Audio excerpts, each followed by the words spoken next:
നമസ്കാരം. Drop of ചേഞ്ചിൻ്റെ മറ്റൊരു video ക്ലാസ്സിലേക്ക് എല്ലാവർക്കും സ്വാഗതം. ഈ വീഡിയോയിൽ നമ്മൾ ഡിസ്കസ് ചെയ്യുന്നത് കേരള നവോത്ഥാനം എന്ന് പറയുന്ന ടോപ്പിക്കിൽ നിന്നും സഹോദരൻ അയ്യപ്പനെയാണ്. ആദ്യമായാണ് നിങ്ങൾ എൻ്റെ ചാനൽ കാണുന്നതെങ്കിൽ ഒന്ന് സബ്സ്ക്രൈബ് ചെയ്യൂ. തുടർന്നുള്ള നോട്ടിഫിക്കേഷന് അടുത്തുള്ള ബെൽ ബട്ടൺ കൂടി ക്ലിക്ക് ചെയ്യൂ. ഈ വീഡിയോസ് നിങ്ങൾക്ക് ഉപയോഗപ്രദമെന്ന് തോന്നുന്നുവെങ്കിൽ നിങ്ങളുടെ ഫ്രണ്ട്സിനും ഉറപ്പായും ഷെയർ ചെയ്ത് കൊടുക്കൂ. അപ്പോൾ നമുക്ക് സഹോദരൻ അയ്യപ്പനെ കുറിച്ച് നോക്കാം. 1889 മുതൽ 1968 വരെയുള്ളതാണ് ഇദ്ദേഹത്തിൻ്റെ ലൈഫ് സ്പാൻ. അപ്പോൾ ഈ സമയത്ത് അദ്ദേഹം നടത്തിയിട്ടുള്ള പ്രവർത്തനങ്ങളിൽ PSC ആവർത്തിക്കുന്ന കാര്യങ്ങളാണ് നമ്മൾ ചോദിക്കുന്നത്, ഇവിടെ ഡിസ്കസ് ചെയ്യുന്നത്. അപ്പോൾ ഇദ്ദേഹത്തിൻ്റെ ജനനത്തെക്കുറിച്ച് പറയുകയാണെങ്കിൽ ഓഗസ്റ്റ് 21, 1889. എവിടെയാണ് ജനിച്ചതെന്ന് ഇനി നോക്കണം. എറണാകുളം ജില്ലയിലെ ചേറായിലാണ്. വൈപ്പിൻ ദ്വീപിൻ്റെ അടുത്താണ്. കുറച്ചുകൂടെ വ്യക്തമായിട്ട് പറഞ്ഞാൽ വൈപ്പിൻ ദ്വീപിൻ്റെ അടുത്താണ്. ഇദ്ദേഹത്തിൻ്റെ പിതാവ് ഒരു വൈദ്യരായിരുന്നു. കൊച്ചാവു വൈദ്യരെന്നാണ് അദ്ദേഹത്തിൻ്റെ പേര്. അമ്മയുടെ പേര് ഉണ്ണൂലി എന്നാണ്. ഇദ്ദേഹത്തിൻ്റെ യഥാർത്ഥ പേര്, അതായത് സഹോദരൻ അയ്യപ്പൻ എന്നാണ് അദ്ദേഹത്തിൻ്റെ യഥാർത്ഥ പേര്. സഹോദരൻ അയ്യപ്പൻ എന്ന് ഇദ്ദേഹത്തിനെ വിളിക്കാൻ കാരണം 1917 മെയ് 29 ഇദ്ദേഹം സഹോദര പ്രസ്ഥാനം എന്ന് പറഞ്ഞൊരു പ്രസ്ഥാനം തുടങ്ങിയിട്ടുണ്ട്.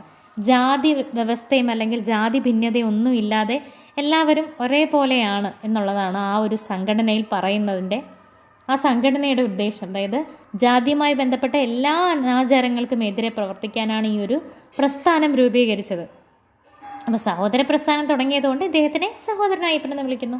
മനുഷ്യരെല്ലാവരും സഹോദരങ്ങളാകുന്നു എന്നാണ് അതിൻ്റെ ആപ്തവാക്യം. ഓക്കെ. പിന്നെ ഇദ്ദേഹത്തിൻ്റെ ഭാര്യ EA പാർവതി. ഇദ്ദേഹം ഒരു ജഡ്ജിയുടെ മകളാണ്. അത്രയാണ് എനിക്കൊരു വീഡിയോ കണ്ടപ്പോൾ അതാണ് എനിക്ക് അവിടെ നിന്ന് കിട്ടിയൊരു ഇൻഫർമേഷൻ. ഇനി മിശ്രഭോജനം നടത്തിയ നവോത്ഥാന നായകൻ ആരാണ്? സഹോദരൻ അയ്യപ്പൻ. 1917 മെയ് 29 ഇദ്ദേഹം ഈഴവരെയും പുലയരെയും ഒന്നിച്ചിരുത്തി മിശ്രഭോജനം സംഘടിപ്പിച്ചത്. ഇത് യാഥാസ്ഥിതികരായിട്ടുള്ള ഈഴവരെ ചൊടിപ്പിച്ചു. അപ്പം അതുകൊണ്ട് ഇദ്ദേഹത്തിനെ കളിയാക്കി പുലയൻ അയ്യപ്പൻ എന്നൊക്കെ വിളിച്ചിരുന്നു കേട്ടോ. അങ്ങനെയാണ് ഇദ്ദേഹത്തിന് പുലയൻ അയ്യപ്പൻ എന്ന് പറഞ്ഞ് അദ്ദേഹത്തിനെ കളിയാക്കി വിളിച്ചത്. അപ്പോൾ മിശ്രഭോജനം നടത്തിയ നവോത്ഥാന നായകൻ ആരാണ്? അത് അയ്യപ്പനാണ്. മിശ്രഭോജനം നടത്തിയത് എവിടെ വെച്ച്? അദ്ദേഹത്തിൻ്റെ ജന്മസ്ഥലം കൂടിയായിട്ടുള്ള ചേറായിൽ വെച്ചാണ് 1917 മെയ് 29. ഇനി സഹോദര പ്രസ്ഥാനത്തിനെ കുറിച്ച് പറയുകയാണെങ്കിൽ അത് അയ്യപ്പനാണ് രൂപീകരിച്ചത്. എന്തിനായിരുന്നു എന്ന് വെച്ചാൽ ജാതിയുമായി ബന്ധപ്പെട്ട എല്ലാ അനാചാരങ്ങൾക്കുമെതിരെ പൊരുതാനാണ്. ഇനി അതിൻ്റെ കൂടെ തന്നെ ഇദ്ദേഹത്തിന് ഈ ഒരു സംഘടനയുടെ മുഖപത്രമുണ്ട്. അതിൻ്റെ പേര് സഹോദരൻ മാസിക എന്നായിരുന്നു.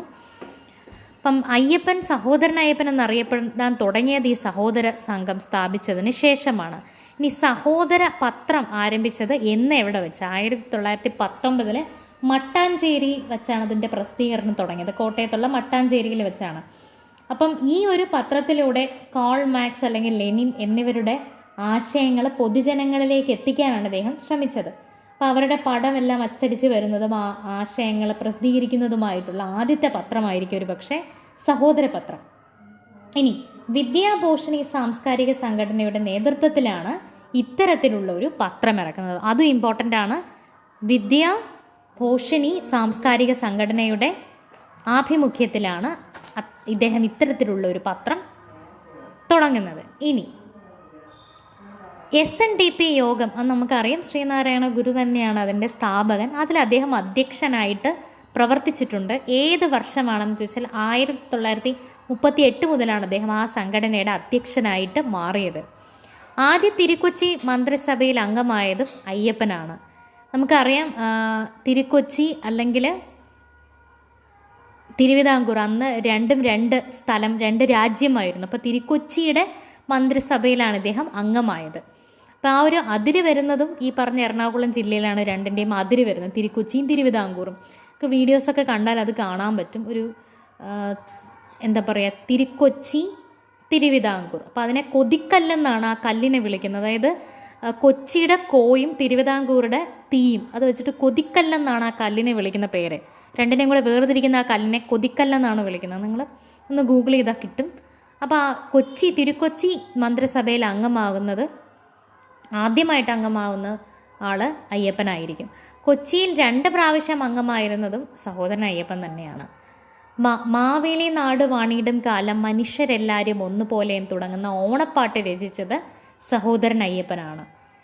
അതും ഒന്ന് ഓർത്തിരിക്കുക. അതായത് മാവേലി നാട് വാണിടും കാണാൻ മനുഷ്യരെല്ലാവരും ഒന്നുപോലെ, കള്ളവുമില്ല ചതിയുമില്ല, അങ്ങനെ നമ്മൾ കേൾക്കുന്ന ആ പാട്ടല്ല ഇത്.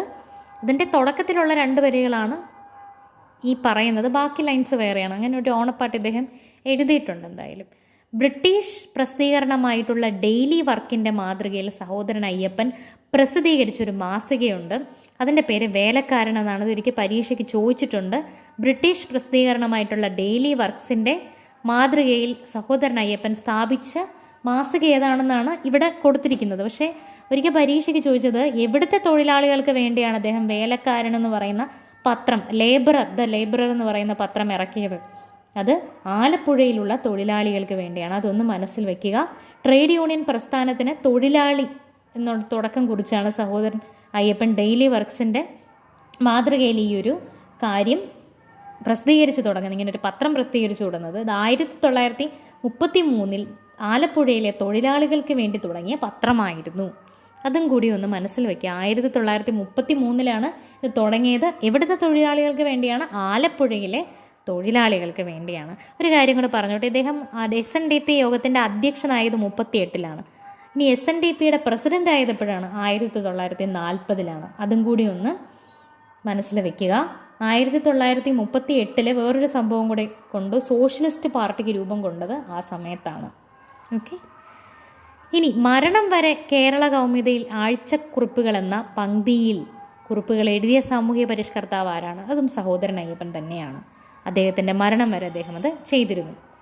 ഇനി സഹോദരൻ അയ്യപ്പൻ സ്മാരകം എവിടെയാണ്? അത് ചേറായിൽ തന്നെയാണ്. ആ സ്മാരകം ഇപ്പോഴും അദ്ദേഹത്തിൻ്റെ വീടിനോട് ചേർന്ന് തന്നെ സൂക്ഷിച്ചിട്ടുണ്ട്. സഹോദരൻ അയ്യപ്പനോട് ഉള്ള ആദരസൂചകമായിട്ട് എറണാകുളം വൈറ്റില ജംഗ്ഷൻ മുതൽ MG റോഡ് വരെയുള്ള പാതയ്ക്ക് എന്ത് പേരാണ് നൽകിയിരിക്കുന്നത്? സഹോദരൻ അയ്യപ്പൻ റോഡെന്നാണ് ആ റോഡിൻ്റെ പേര്.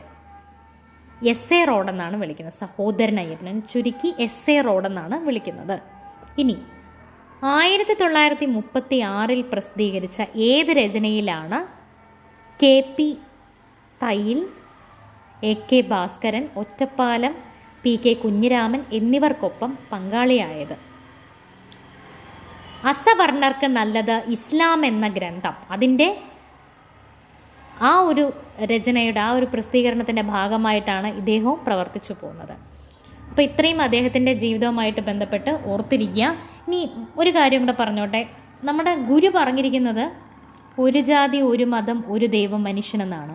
പക്ഷെ അദ്ദേഹം ഇതിനെ തിരുത്തി, സഹോദരൻ അയ്യപ്പൻ തിരുത്തി പറഞ്ഞത് ജാതി വേണ്ട, മതം വേണ്ട, ദൈവം വേണ്ട എന്നുള്ളതാണ്. ഗുരു പറഞ്ഞത് ഏതെങ്കിലും ഒരു ജാതി, ഒരു മതവും, ഒരു ദൈവവും മനുഷ്യന് വേണം, ഒരു ജാതിയിലെങ്കിലും നമ്മൾ വിശ്വസിക്കണമെന്നാണ്. അയ്യപ്പൻ അത് തിരുത്തി, ജാതി വേണ്ട, മതം വേണ്ട, ദൈവം വേണ്ട എന്നുള്ളതാക്കി. ഇനി വേറൊരു കാര്യം കൂടെ, തൊഴിലാളി പ്രസ്ഥാനത്തിൻ്റെയും യുക്തിവാദ പ്രസ്ഥാനത്തിൻ്റെയും പിന്തുണ അദ്ദേഹം 1928 യുക്തിവാദി മാസികയുടെ പത്രാധിപനായി ഈ മാസികയിൽ യുക്തിയേന്തി മനുഷ്യൻ്റെ എന്ന ആപ്തവാക്യം എഴുതിയത് അയ്യപ്പനാണ്. എന്ന് പറഞ്ഞാൽ ഇദ്ദേഹം ഒരു യുക്തിവാദി പത്രം എന്ന് പറഞ്ഞൊരു യുക്തിവാദി മാസിക എന്ന് പറഞ്ഞൊരു മാസിക 1928 തുടങ്ങിയിട്ടുണ്ട്. അതിലെ ഈ മാസികയിലെ യുക്തിയേന്തി മനുഷ്യൻ്റെ എന്ന ആപ്തവാക്യം എഴുതിയത് സഹോദരൻ അയ്യപ്പനാണ്. ഇനി ആശയപ്രചാരണത്തിനായി പുതിയ ശൈലികളും പദങ്ങളും ഉപയോഗിച്ചു. അവനവനിസം, ജാതി കുശുമ്പ്, ആൾ ദൈവം, അങ്ങനെയുള്ള ഒരുപാട് വാക്കുകൾ അദ്ദേഹം ഉപയോഗിക്കാനായിട്ട് മിശ്ര ഭോജനം മാത്രമല്ല മിശ്ര വിവാഹത്തിനെയും ഇദ്ദേഹം പ്രോത്സാഹിപ്പിച്ചു.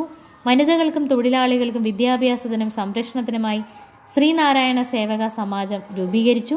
തിരുക്കൊച്ചി നിയമസഭയിലും തിരുക്കൊച്ചി മന്ത്രിസഭയിലും ഏറെക്കാലം അംഗമായിരുന്നു. അയ്യപ്പൻ്റെ സേവനങ്ങൾ കണ്ടറിഞ്ഞ കൊച്ചി രാജാവ് വീരശൃംഖല നൽകി ആദരിച്ചു.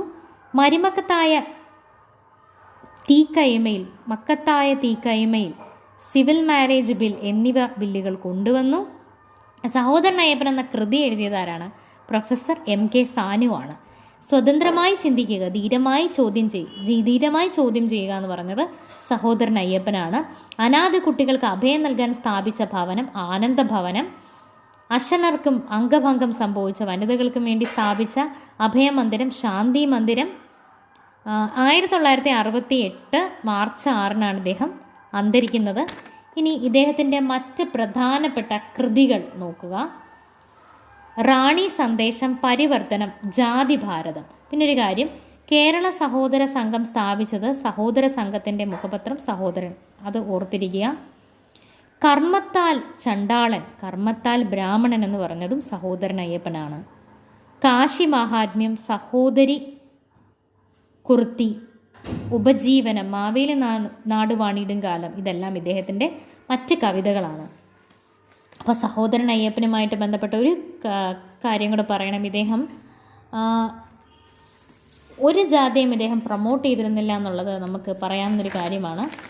അതിൻ്റെ ഭാഗമായിട്ട് ഇദ്ദേഹം ജാതി രാക്ഷസൻ്റെ വൈക്കോൽ പ്രതിമയുണ്ടാക്കി ദഹിപ്പിച്ചു. അതിനെ ജാതി രാക്ഷസ ദഹനം എന്നാണ് പറയുന്നത്. അതും ഈ സഹോദര പ്രസ്ഥാനത്തിൻ്റെ ഭാഗമായിട്ട് സംഘടിപ്പിച്ച ഒരു ആക്ടിവിറ്റി ആയിരുന്നു. അപ്പോൾ ഇത്രയൊക്കെയാണ് അദ്ദേഹത്തിൻ്റെ ലൈഫുമായിട്ട് ബന്ധപ്പെട്ട് പറയേണ്ടത്. 1938 ഈ പറയുന്ന സോഷ്യലിസ്റ്റ് പാർട്ടിക്ക് ഇദ്ദേഹം രൂപം കൊടുത്തത്, അത് ഓർത്തിരിക്കുക. ഇദ്ദേഹം ഒരു യുക്തിവാദിയായിരുന്നു, ഒരു ദൈവത്തിലും വിശ്വസിച്ചിരുന്നില്ല ഇദ്ദേഹം, അതും ഓർത്തിരിക്കുക. ഇത്രയാണ് അദ്ദേഹത്തിൻ്റെ ലൈഫുമായിട്ട് ബന്ധപ്പെട്ടുള്ള കാര്യങ്ങൾ. Thank you.